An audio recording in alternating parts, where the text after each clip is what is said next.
एक बार एक दिन महर्षि रमन के पास दो धर्म प्रचारक आए।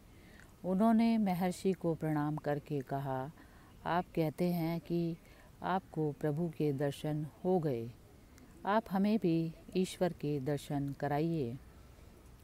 रमन महर्षि तैयार हो गए।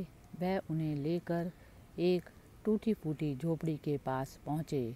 वहाँ रखा बर्तन का पानी खाली था।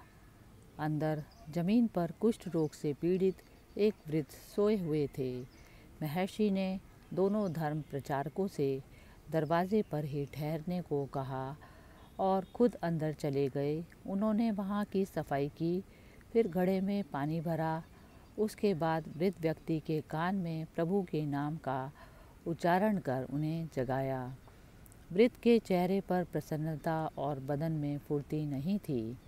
महर्षि ने उनके घाव की मरहम पट्टी की, फिर उन्हें नित्य कर्म से फारिग कराकर प्रसाद दिया। इसके बाद महर्षि ने वृद्ध से कहा, आइए प्रभु का ध्यान करें। कुछ देर तक महर्षि और वृद्ध दोनों ने ध्यान किया। दोनों धर्म प्रचारक दूर से यह सब देख रहे थे। उनकी उत्सुकता बढ़ती जा रही थी। उन्हें लग रहा था शायद अब महर्षि कुछ ऐसा चमत्कार करेंगे जिससे प्रभु सामने प्रकट हो जाएंगे। उधर महर्षि और वृद्ध दोनों ध्यान लगाए बैठे थे। ध्यान समाप्त होने पर महर्षि ने वृद्ध से पूछा, क्या आपको प्रभु के दर्शन हुए? वृद्ध ने कहा, हाँ हुए। महर्षि ने पूछा, वह कैसे थे? उसने मुस्कुराकर कहा, बिल्कुल आप जैसे।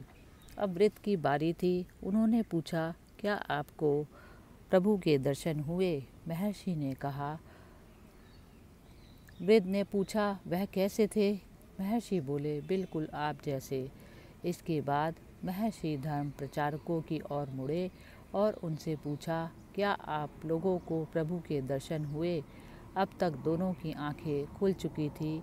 वे बोले, जी दर्शन हुए और यह भी पता चला कि प्रभु के द्वार चढ़ने हो तो सेवा की सीढ़ी से होकर जाना पड़ता है।